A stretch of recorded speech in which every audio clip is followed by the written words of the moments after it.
University کا cafe جتنا بھی فضول ہو، طلباء جتنی بھی گالیاں دیں، لیکن آپ کو یہ کبھی خالی نہیں ملتا۔ دوپہر کے ٹائم میں کیفے کھچا کھچ بھرا تھا۔ اکتوبر کا آخر چل رہا تھا، موسم گرما اپنے جانے کی خوشی میں ہلکی ہلکی الوداعی ہوا سے لوگوں کی اپنے بارے میں رائے تھوڑی قابل قبول کرنے کی کوشش کر رہا تھا۔ ہاسٹل میں ماش کی دال کی شکل دیکھنے کے بعد مناہل اور سروت نے کیفے کے سموسے اور چپس کھانے کو ترجیح دی تھی۔ دونوں کو کونے میں ایک ٹیبل خالی ملی اور اس کے ساتھ ایک عدد بلی مفت۔ طلباء اس بات پر متفق ہیں کہ ان کے بعد یونیورسٹی میں سب سے زیادہ بلیاں پائی جاتی ہیں۔ سروت نے بیٹھتے ہی اپنے ڈراموں کی پٹاری کھول دی تھی۔ اس کے بعد دنیا میں کرنے کے دو ہی کام تھے، ایک پڑھائی، دوسرا ہر ملک کے ڈرامے۔ ایرانی، ترکش، کورین، پاکستانی، فلپائنی، شاید ہی کوئی ڈرامہ اس کی نظروں سے بچ سکا ہو۔ مناہل کھانے کے ساتھ بے دھیانی میں اس کی باتیں سن رہی تھی۔ اسے اس کے ڈراموں میں کوئی دلچسپی نہیں تھی۔ اسے کتابیں، ناولز بھی اتنے پسند نہیں تھے۔ لوگ کہتے ہیں مناہل اس دنیا میں صرف کورس کی کتابیں پڑھنے یا میٹھا کھانے اور بنانے کے لیے پیدا ہوئی ہے۔ مناہل سے پوچھو تو اسے بولنے اور سننے کا شوق تھا، لیکن قسمت سے اسے ہمیشہ ایسے لوگ ملے تھے جن کا بہترین مشغلہ ہی بولنا تھا، اس لیے وہ صرف سننے پر ہی اکتفا کرتی تھی۔ اس نے سروت کو دیکھا، وہ اب بھی بول رہی تھی۔ پتہ نہیں اس کا ہیرو کتنے لوگوں کو ہیروئن کو تنگ کرنے پر ہسپتال بھیج چکا تھا۔ مناہل نے دوبارہ سموسے پر توجہ مرکوز کی، لیکن کچھ عجیب تھا، کوئی اسے دیکھ رہا تھا۔ اس نے تیز چھٹی ہی اس نے الارم بجائے۔ اس نے ارد گرد دیکھا، اتنے رش میں بھی اسے محمد ارسل نظر آ گیا تھا۔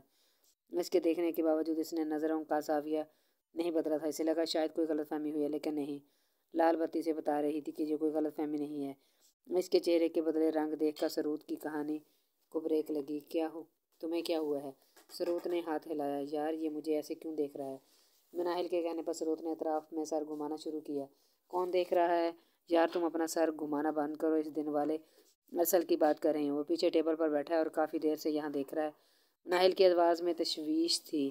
سروت نے اب کی دفعہ پوری طرح گھوم کر پیچھے کا جائزہ لیا اور ارسل کو دیکھا، وہ واقعی میں ادھر دیکھ رہا تھا۔ مانو نہ مانو، کوئی بدلہ پلان کر رہا ہے۔ اسے اپنے ڈرامے کی کہانی یاد آ گئی۔ کل رات ہی دیکھا ہے میں نے، ایک خوبصورت ویلن نے۔ سروت، میری کون سی اس سے کوئی زمین کی دشمنی ہے یار؟ اور اس چھوٹے سے واقعے کو ہفتہ گزر گیا ہے۔ مناہل نے دوبارہ ارسل کی طرف دیکھا اور وہ اب کے ہلکا سا مسکرایا، لیکن آنکھیں دیکھو تو وہ سرد تھیں۔ تمہیں نہیں پتا کہ ان لڑکوں کی ایگو ہرٹ ہو جائے تو دشمن بنانے میں سیکنڈ نہیں لگاتے، مرنے مرانے تک بات آ جاتی ہے۔ میرے ڈرامے میں ویلن سروت کے سر پر ڈرامہ سوار تھا۔ بڑی مہربانی اتنی اچھی خبر سنانے کے لیے۔ اس نے اسے ڈپٹا اور بے خیالی میں ارسل کی طرف نگاہ اٹھائی اور اٹھی رہ گئی۔ اس ہلکی مسکراہٹ کے ساتھ ہاتھ ہلا کر اسے اپنی طرف متوجہ کر رہا تھا۔ پھر وہ اٹھا اور اب وہ اس کی ٹیبل کی طرف آ رہا تھا۔ مناہل نے ہڑبڑا کر سروت کو دیکھا، لیکن وہ میڈم سیکنڈ کے 1000ویں حصے میں غائب تھی۔ کیا سامنے آتے شخص کی سچی میں اناہٹ ہو گئی تھی؟ ہیلو مس، وہ کرسی کھینچ کر بیٹھ گیا۔ ہیلو، مناہل کی مری مری آواز نکلی۔ زندگی میں پہلی دفعہ پنگا لیا تھا، لگتا ہے وہ بھی پنگا پڑ گیا، اور اس سروت کو تو کچا چبا جاؤں گی میں۔ پہلے تو میں اپنی اس بکواس کے لیے معذرت کرتا ہوں جو اس دن غصے میں کی تھی۔ اور ٹانگ پر ٹانگ چڑھاتے ہوئے بولا تھا۔ معذرت کرتے ہوئے بھی عجیب شاہانہ انداز تھا۔ اور آپ کا شکریہ اپنی بکواس کو بکواس ماننے کا۔ مناہل نے اپنی آواز کو حیرانی سے سنا۔ پتہ نہیں اس سامنے والے شخص میں ایسا کیا تھا کہ اس سے بات کرتے ہوئے اسے کوئی ڈر خوف محسوس نہیں ہوتا تھا۔ شاید سب کی زندگی میں ایسے لوگ آتے ہیں جن سے بلا جھجک سب کچھ کہہ دیا جاتا ہے۔ اوہ، وہ بے اختیار ہنسا۔ اس کی ساری شخصیت میں سب سے زیادہ خوبصورت اس کی ہنسی تھی۔ آپ کیسی ہیں مس نور؟ مناہل نے اسے دیکھا۔ یہ انہونی بات نہیں تھی کہ وہ اس کا نام جانتا تھا۔ الحمدللہ، وہ آپ کو مجھ سے کیا کام ہے؟ وہ سیدھا مدعا پر آئی تھی۔ سامنے بیٹھے شخص کو برداشت کرنا کافی مشکل امر تھا۔ میں بھی اللہ کا شکر ہے ٹھیک ہوں، وہ ہنستے ہوئے بولا۔ مناہل ٹیبل سے اٹھنے لگی۔ ہادی افسر، آپ کے کیا لگتے ہیں؟ مناہل واپس کرسی پر بیٹھ گئی۔ اسے 1% بھی اس سوال کی توقع نہیں تھی۔ کیا؟ کون؟ اس نے ابرو اٹھا کر سوال پوچھا۔ ہادی افسر، اسے نام دہرایا۔ بھائی ہیں میرے۔ خیریت؟ آپ کیسے جانتے ہیں انہیں؟ مناہل نے اپنی حیرانگی میں بھی سامنے بیٹھے شخص کی ساری جوت بجھی ہوئی دیکھی تھی۔ وہ کھڑا ہو گیا۔ اصل میں انہیں جانتا ہوں، میرے دوست کی ایک دفعہ کافی ہیلپ کی تھی انہوں نے۔ کل آپ کو اس کے ساتھ یونیورسٹی میں دیکھا تو سوچا آج پوچھ لوں۔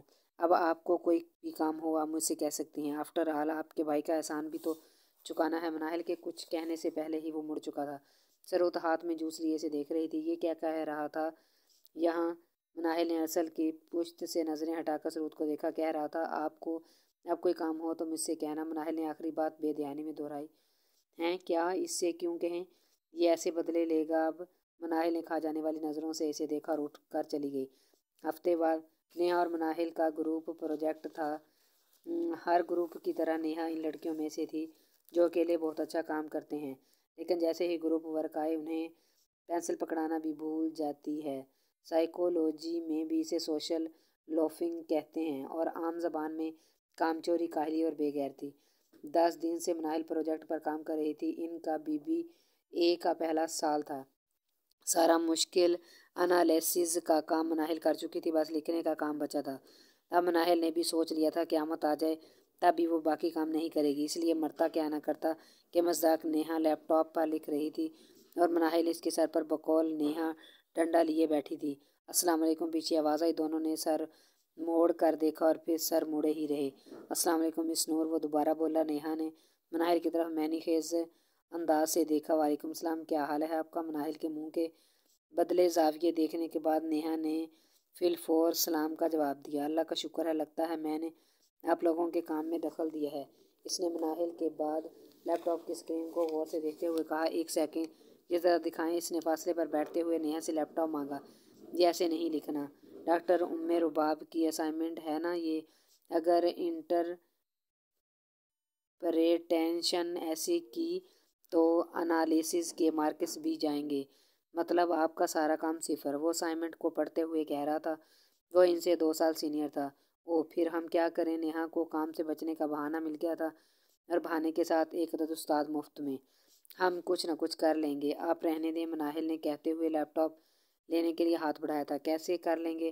اور تم لکھو گی؟ ابھی تو کہہ رہی تھی مر بھی گئی تو نہیں لکھوں گی۔ دوبارہ سوچ لو، میں نہیں کرنا پھر۔ نیہا نے اس کے آگے ہاتھ بڑھا پر تھپڑ مارتے ہوئے ڈپٹ کے کہا۔ مناہل نے دانت بھینچ کر اسے دیکھا۔ اگر آپ لوگ خود کر لیں گے تو ارسل لیپ ٹاپ واپس رکھتے ہوئے مناہل کو دیکھ کر بولا۔ لیکن اندھا بھی بتا سکتا ہے کہ اس کا اٹھنے کا کوئی ارادہ نہیں تھا۔ نہیں، بالکل نہیں، ہمیں آپ کی یہ آفر دل و جان سے قبول ہے۔ نیہا نے لیپ ٹاپ اس کے آگے کھسکایا۔ مناہل تھوڑا پیچھے ہٹ کر بیٹھ گئی اور اس سے کچھ نہیں سیکھنا تھا، لیکن کیا واقعی آپ لوگوں کا باقی کام اچھا ہے؟ کس نے کیا ہے؟ وہ ساری اسائنمنٹ پڑھنے کے بعد کہہ رہا تھا۔ نیہا نے خلا میں گھورتی مناہل کی طرف اشارہ کیا۔ ارسل نے اس کی طرف دیکھا اور ہنس دیا۔ وہ خلا میں گھورتی بدھو کو مات دے رہی تھی۔ پھر اس نے کاپی پینسل پکڑی اور پوری دلجمی سے لکھنے کا طریقہ سکھانے لگا۔ اس کا سکھانے کا انداز اتنا دلچسپ تھا، مناہل نے بھی ان کی طرف منہ موڑ لیا اور رجسٹر پر لکھنے لگی۔ گھنٹے بجا وہ اٹھنے لگی تو نیہا سے پہلے مناہل نے بہت سی زندگی سے شکریہ کہا تھا۔ یو آر موسٹ ویلکم مس نور، وہ بھرپور انداز میں مسکرایا، ایسی مسکراہٹ جس میں آنکھیں سب سے خوبصورتی سے مسکراتی ہیں۔ مناہل نے اس کی طرف دیکھنے سے گریز کیا، چیزیں پکڑیں اور کھڑی ہو گئی۔ دور تک جانے کے بعد بھی اس کی چھٹی حصہ بتا رہی تھی تو مسکراتی سوچتی آنکھوں نے اس کا پیچھا کافی دیر تک کیا تھا۔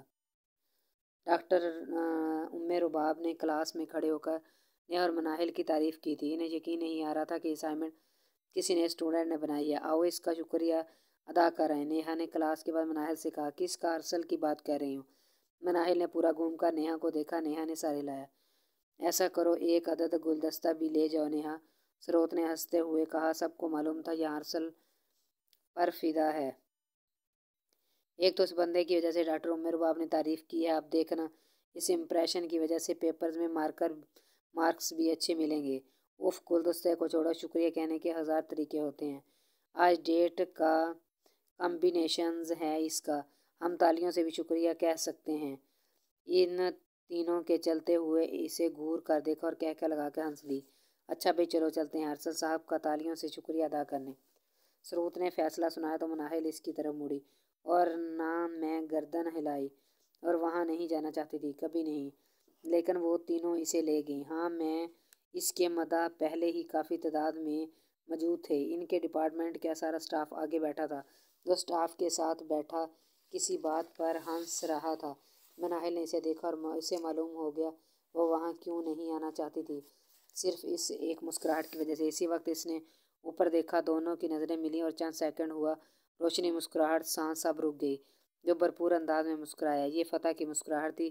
اس کی مسکراہٹ اتنی گہری تھی کہ اس کے ساتھ بیٹھے سر نے بھی اس مسکراہٹ کی وجہ تلاش کرنی چاہی۔ ان کے دیکھنے سے پہلے مناہل نور پلٹ گئی تھی۔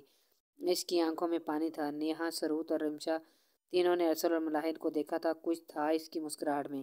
ان کا کہاں سے؟ ان دونوں میں سے کوئی ایک حرف نہیں بولا، پر سروت کی ریڑھ کی ہڈی میں سنسناہٹ ہوئی تھی۔